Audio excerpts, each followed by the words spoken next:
Welcome to the Spread Zone. My name is Riz. There's Tim McKernan, Anthony Stalter, or Tony Stalter. Yeah. And, of course, we're sponsored by FanDuel.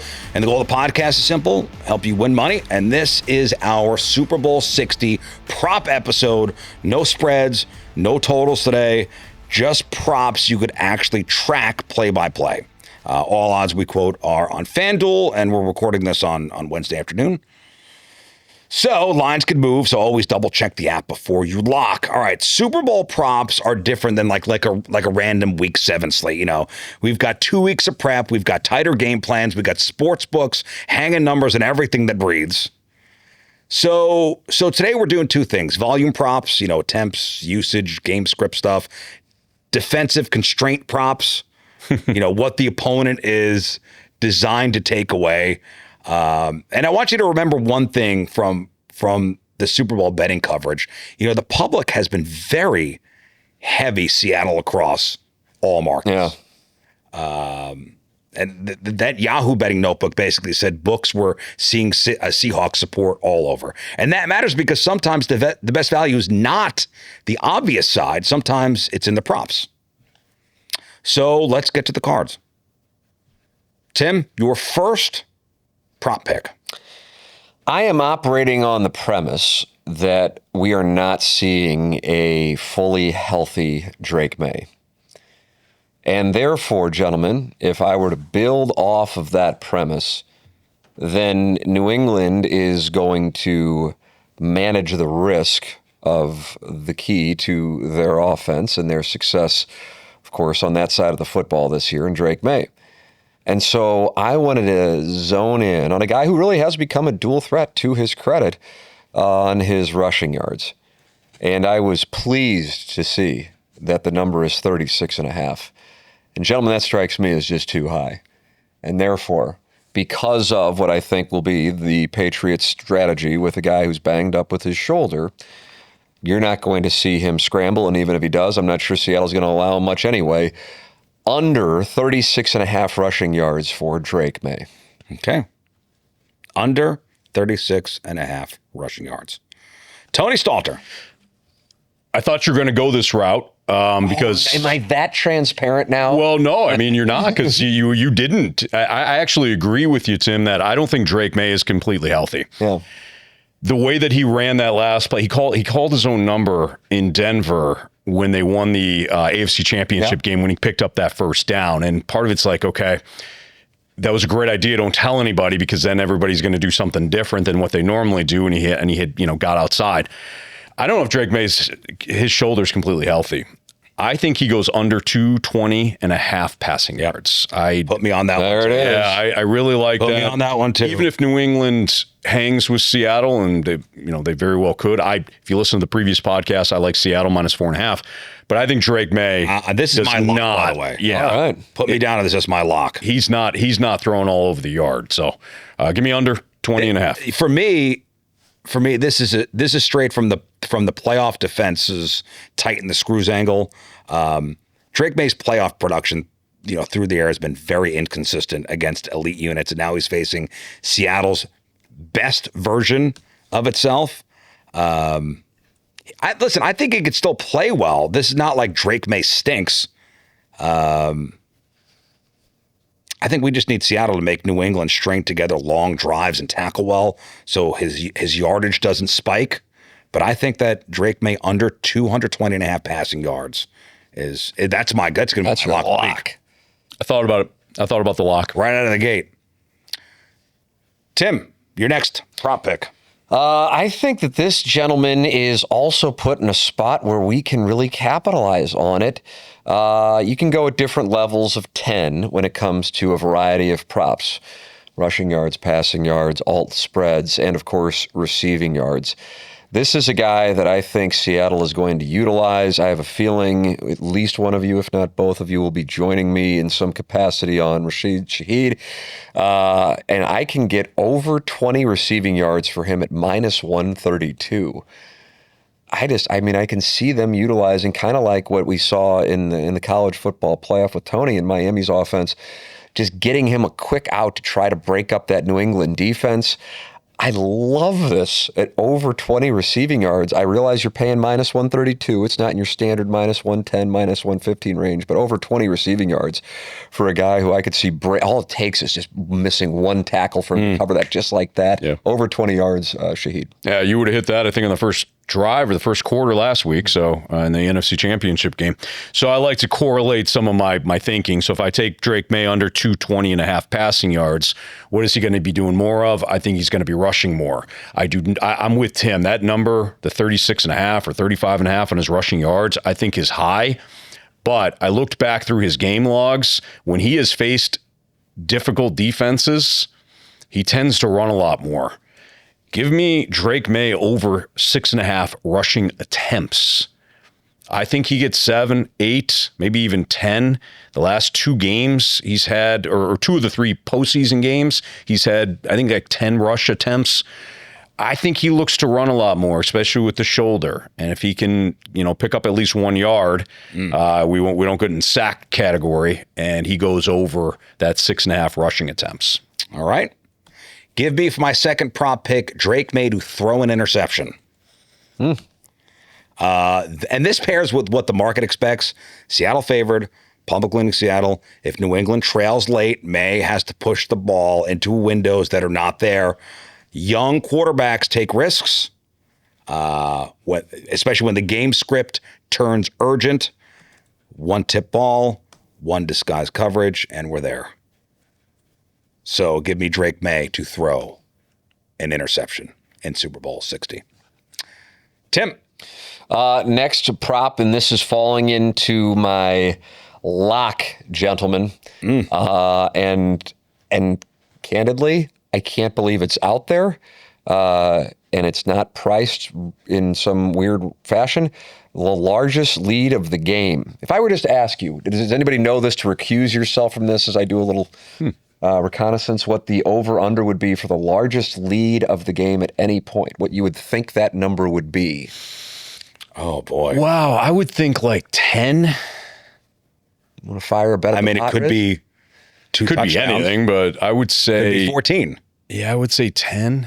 The number is 14.5. Oh, wow. And I know you're on the Seahawks. Yeah. I don't think you're thinking that they're going to. No. Yeah. I think that's juicy. That's my lock. Under 14.5. I couldn't believe it when I saw that. That's very juicy. Yes. I know. Yes. Wow. Yes. That's your lock. I'm locking that in. I don't blame you on that one. That's good. That's a good catch. Yeah. There you Yeah, go. no kidding. Is that under the special props? That is under the special props. Yes, sir. What's the juice on that? It is the number. It's the minus 110. No kidding. Yes. This wasn't I know. Tim McKernan. Yeah. What a find. Yeah, I'm delighted. Now watch it be a blowout. Yeah. You guys chased me Seattle down. 17-0 in the first half. Yep.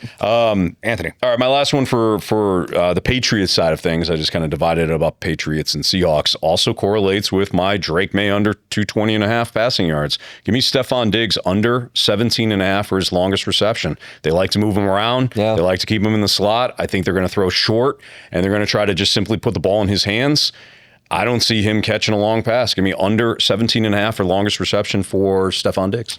All right. For me, my third one, this is a Seattle run defense respect bet.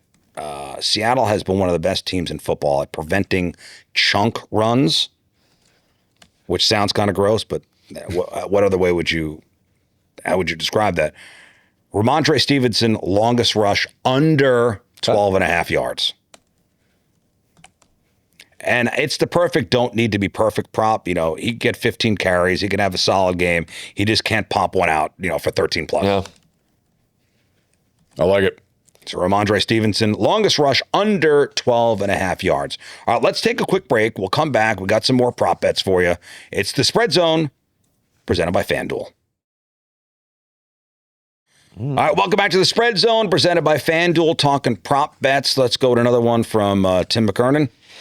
This would be in the category of game script, and I think that what the Patriots are going to do, and part of it will be out of necessity, is be in control mode with the clock. So therefore, I get 2 out of this. that I like. So there are two here, gentlemen, and one pick. Patriots with the team with the most offensive plays at minus 102, and then the Patriots with the most time of possession. That is plus 110. I think in both cases, I think in part because of their own ability to not necessarily move the ball through the air effectively, that they're going to have the offensive plays and then time of possession. So that combination, I think, lends itself to the Patriots. That has been what they have done in order to get to this point. They have been one of the top teams in time of possession throughout the NFL throughout the course of the season. Even though they don't put up glamorous scoring totals, they shorten the game, kind of an Ohio State business model from this year's college football season. So therefore, I will take the Buckeye, Mike Vrabel, to shorten the game with the offensive plays and most time of possession. All right, so I kind of correlated some Patriots plays in our first segment. I'm going to do the same thing with the Seahawks. Now, understand that if you're doing like the same game parlays, they won't allow you to correlate it this much. Mm-hmm. So I think about it from single plays. But give me Sam Darnold over 19.5 completions. I think that number's too low. I think they're going to put the ball in the air plenty. You know, losing Zach Charbonnet was a huge blow to the running game. I don't think they want Kenneth Walker to touch the ball 25 plus times. I think you're going to see plenty of George Halani. But the other counter is you throw short and it becomes an extension of the running game. So Sam Darnold over 19.5 completions. All right, for my next prop, Kenneth Walker over 18.5 rushing attempts. It's a usage bet. With Charbonnet out, Walker's been sitting in that 19 carry neighborhood in the playoffs. Seattle's identity is still get under center, run action, control the game. If they're protecting any sort of lead, Walker is the closer. 19 carries is not asking for a monster day either. It's asking for Seattle to play their game. So give me Kenneth Walker over 18.5 rushing attempts. Chances are you will either hit yours or I will hit mine. That is correct. Yeah, the way you guys set it up. Both Tim. Unlikely to win on that one. And then I am also going to make a play that is in the category, gentlemen, of throw a dart and see if it hits. But my goodness, if it does, it's a handsome reward. I just feel like this is a 17-13 game. So we can play both of them. If the Seahawks were to win 17-13, it is plus 17,500. Ooh. And if the Patriots were to win 17-13, it's plus 22,500. That's the number in my mind for this game, 17-13. I'll cover both and throw a little bullet on that. 17-13. Seahawks plus 17.5. Patriots 17-13 pays plus 22,500. There you go. Juicy. Juicy. I like it. All right. Give me Kenneth Walker over 2.5 receptions. If I think Sam Darnold's going to get You've been there, hitting on that Kenneth Walker reception. I've gone back to the wells. Let's hope not. Let's go back to the well. Yeah, Kenneth Walker over 2.5 receptions. It's like 3 every game. They've carved out 3 receptions for him. Like I said before, Patriots like to limit the big play. It's coming early. Dump. Yep. And I looked at the money. I looked at the juice on that. I think it was like minus 120 or something like that. It's not outrageous. So, yep. This next one is my favorite plus money. Don't need much prop. Trayvon Henderson over 5.5 rushing attempts. That's at plus 112. So the market is reacting to one game where his usage dipped. And Sports Illustrated, their write-up made the point that New England's backfield usage has swung around all year. Sometimes it's Stevenson heavy. Sometimes Henderson shows up. And you're not asking Henderson to lead the team. You're just asking for 6 carries. 6 carries, and that can happen in one quarter if they come out trying to keep Drake May clean. At plus 112, I don't need a perfect roll. I need a roll that exists. So I'll take that one. Trayvon Henderson over 5.5 rushing attempts at plus 112. Tim, you got another one for us? I have one more, and that would be, again, looking to get paid a little something, give myself a sweat with more value and not just your 50-50. If the Seahawks do take control of this game and Drake May is forced to throw and isn't necessarily healthy, I know, Riz, you were on the Drake May int prop. That is your standard play. But if he were to throw 2 interceptions, that gives you 3.1 to 1 on your money. That's plus 310. And if he were to throw 3, that pays 920. So I think I'm going to sprinkle those in case it gets away from him. Yeah, in case it gets away from him. And I could see, not necessarily because I think he's garbage, I just don't think he's healthy. And if they're getting a spot where Seattle's keeping that run defense bottled, or their running game bottled up, then he's going to have to throw, and I could see Seattle capitalizing on that with some interceptions. So you get to 3 to 1 or 9 to 1 if he were to throw 3. Drake May interception props. All right, here's my lock. Player to have the highest passer rating. Sam Darnold's only minus 132. Wow. I think he outplays Drake May. It's in theme with, we talked about game scripts in the previous pod. How do you bet this thing? Well, you have to choose a lane. And for me, it is Drake May struggling with the shoulder injury and Sam Darnold's having himself kind of a short passing game attack. And I could see him like 23 of 28 for, 250 yards and a couple of touchdowns. Give me Sam Darnold minus 132 to have the higher passer rating in the game. That's my lock. Listen, we'll take a break. I'm going to give you my last one on the other side, and a fun one too. I've got a fun one too as well. All right, it's the Spread Zone presented by FanDuel. All right, welcome back to the Spread Zone presented by FanDuel. We're talking Super Bowl 60 prop bets. All right, my last one. This one's sitting at plus 850. Ooh. Oh. Okay. Color me intrigued. Kenneth Walker, Super Bowl MVP. Oh. Okay. Now, here's my thinking here. If Seattle wins, it's not a fireworks show. Walker is the clean path to a non-QB MVP. 20-plus carries, touchdown. He closes out a drive. That's going to be the story. Kenneth Walker, Super Bowl MVP at plus 850. 810. Wow. Plus 850. Plus 850. I like it. You got another fun one? I do. I almost included this. I kind of like it so much I even consider it my lock.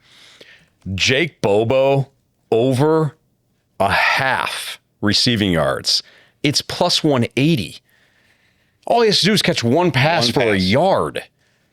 He caught a big first down against the 49ers, and he caught a touchdown against the Rams. They were laughing as he caught it. Yeah. White guy lines up in the slot. They're like, that's not Cooper Kupp. We don't need to cover him. Boom. One reception. That's it. Jake Bobo over a half a yard at plus 180. How about that?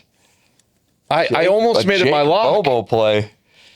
Now, granted, he's probably going to get one target. He's going to have to catch that thing and can't catch it behind the line of scrimmage. It's not your lock, though. It's not my your lock. No, but Jake Bobo over a half a yard. All right, this last one here, again, strictly for fun. Don't make this your mortgage. And maybe you guys are on board with me on this one. This one's at minus 110. The national anthem under 119 and a half seconds. So you're seeing it going quick. I'm seeing this efficient. A quick and efficient. I don't even know who's doing the anthem. Who's doing the anthem? I don't know either. I was going to ask you. That was my question. I don't even know who's doing it. I just want to take the under 119 and a half seconds. You want to have a sweat right out of the gate. And I respect that. Let's Charlie Puth. Charlie Puth. Sure. What a delight. Oh, quick Charlie Puth. Yeah, that's what he's known for. That's what he's known for. And listen, if you're doing a party sheet, anthem under 119 and a half. We could also do Gatorade too if you want. We do. I think the Gatorade color. The Gatorade color. Yeah. Clear, or is it going to be? I think the Chiefs have had purple. Their last 2 wins. I'm gonna go blue for Seattle. Oh yeah, that's a good play. Yeah. All right, gentlemen. Any other prop bets, or I think we're good? No. That'll do. Oh, I think this is going to be interesting. Yeah. Tim mentioned it before. Everybody loves to bet the overs in these Super Bowls. I think it's going to be a sports book. Sportsbook Super Bowl. Profit for the book. Yeah. See it. All right, well, that's the prop show. Yeah. Good luck, manage the bankroll, and we will see you next week on the Spread Zone, powered by FanDuel. We provide information about sports betting for entertainment purposes only. Please confirm gambling regulations in your state of residence. To participate in sports gaming, you must be 21 years of age or older and be physically present in a state where sports betting is legal. If you or someone you know has a sports betting or gambling problem, please call 1-800-GAMBLER or visit www.ncpgambling.org for more information and further assistance.